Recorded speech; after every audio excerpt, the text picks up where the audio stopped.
Bonjour à tous, je suis ravie de vous retrouver pour cette nouvelle vidéo sur les séquences naturelles. Alors, je suis contente de vous partager aujourd'hui ma passion sur les plantes et les fleurs. J'avais fait une vidéo à l'époque, même plusieurs, sur le thème de la thérapie par les fleurs. Vous avez été nombreux à les apprécier, puis aujourd'hui je me suis dit je voulais les partager sous une autre forme qui est encore méconnue, c'est la forme divinatoire. Et oui, parce que les plantes ne servent pas qu'à nous soigner, mais aussi à avoir des réponses en fonction de celles qu'on va utiliser, à augmenter notre clairvoyance. Alors, je voulais vous les partager de celles que j'ai étudiées, de celles que je connais. N'hésitez pas à aller les étudier parce que c'est juste un monde incroyable. Alors, à l'époque, dans l'Antiquité, par exemple, les clairvoyants, les voyants, on peut les appeler comme on veut, quand ils voulaient avoir une réponse, et ben en fait, ils travaillaient avec l'épi de blé.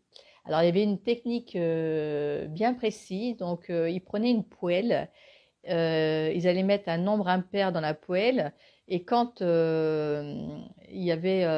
la chauffait, qu'il y avait les épis qui commençaient à sautiller et qu'ils allaient sur un côté, en fait le côté droit c'était une réponse de bon augure et le côté gauche c'était une réponse de mauvais augure.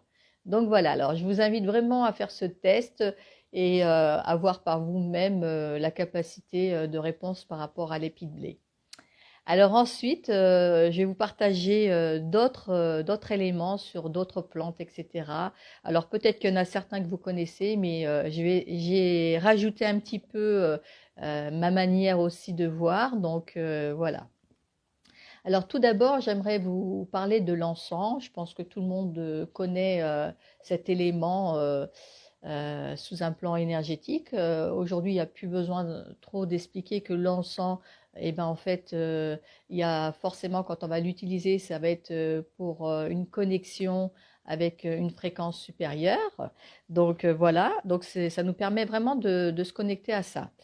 Alors, l'encens, c'est aussi la résine de l'oliban.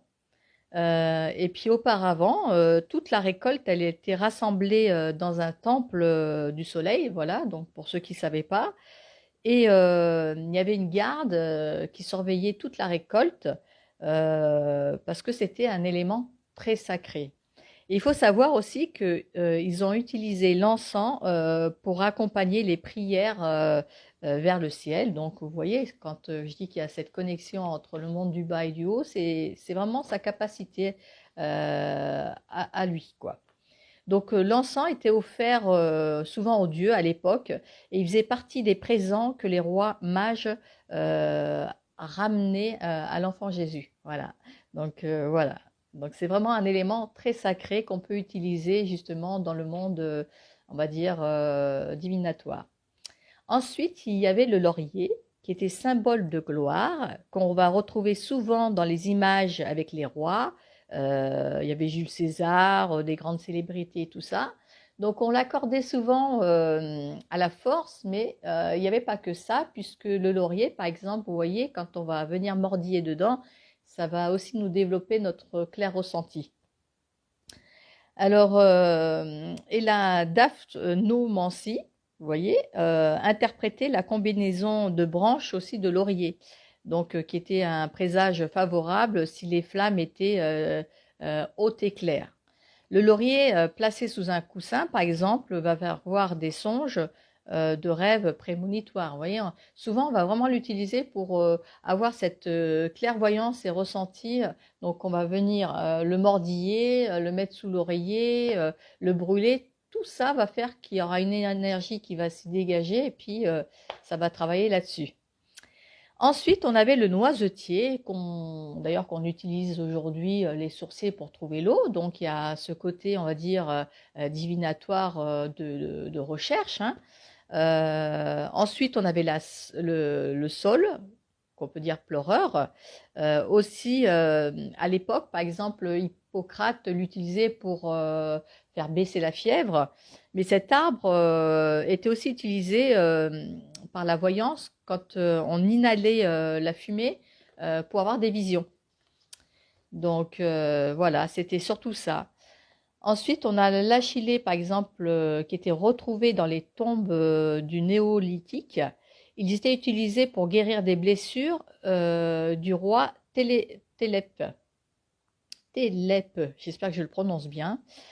Et puis l'achillée aussi en Chine qu'on utilisait par exemple comme pratique divinatoire. Vous voyez donc tous ces éléments-là, vous pouvez les utiliser par exemple si vous aimez tout ce qui va être voyance, vous avez envie de développer votre clair ressenti, etc.